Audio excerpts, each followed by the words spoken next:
देबो दिया में लइका खेला देबो सिंगिंग बाय मिक्का शर्मा कहबी त मम्मी बना देबो दिया में लइका खेला देबो राखे रानी दूल्हा बना गे दूल्हा बना हमारा के रानी दूल्हा बना गे दूल्हा बना कहबी त मम्मी बना देबो गोदिया में लइका खेला देबो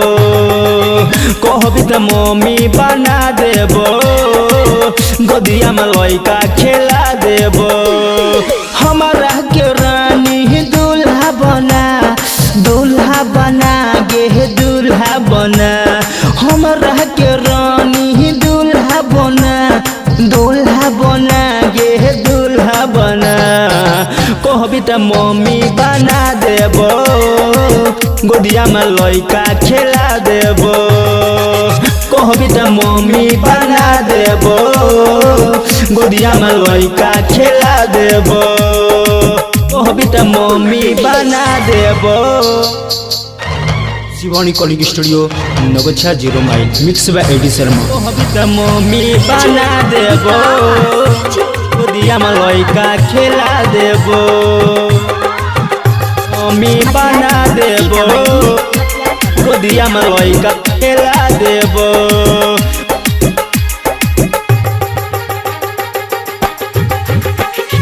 हमरा सनी मन मिलतो न दुल्हा डिबिया लेके गोरी देखले हमरा सनी मन मिलतो न दुल्हा डिबिया लेके गोरी देखले कपड़ा लता सबटा धोइबो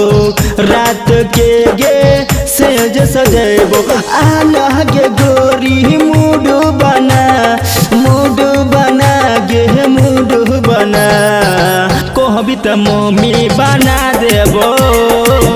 गोदिया में लइका खेला देबो कहबी त मम्मी बना देबो गोदिया में लइका खेला देबो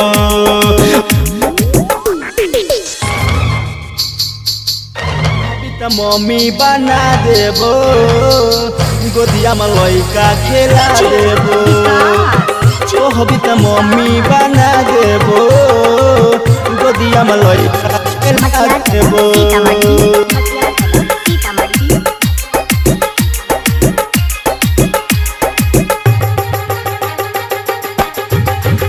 हाँ होई तो न कमी फैशन में तोरा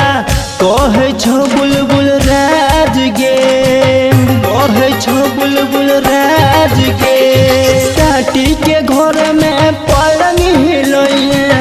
भलर रहतो मिजाज गे करना देरी ई लगन में रमाशिष छै फूल मगन में रहे चिपक के एक ठिना गे एक ठिना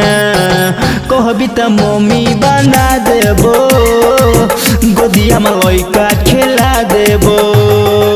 कहबी त मम्मी बना देबो गोदिया में लइका खेला देबो गोदिया में लइका खेला देबो।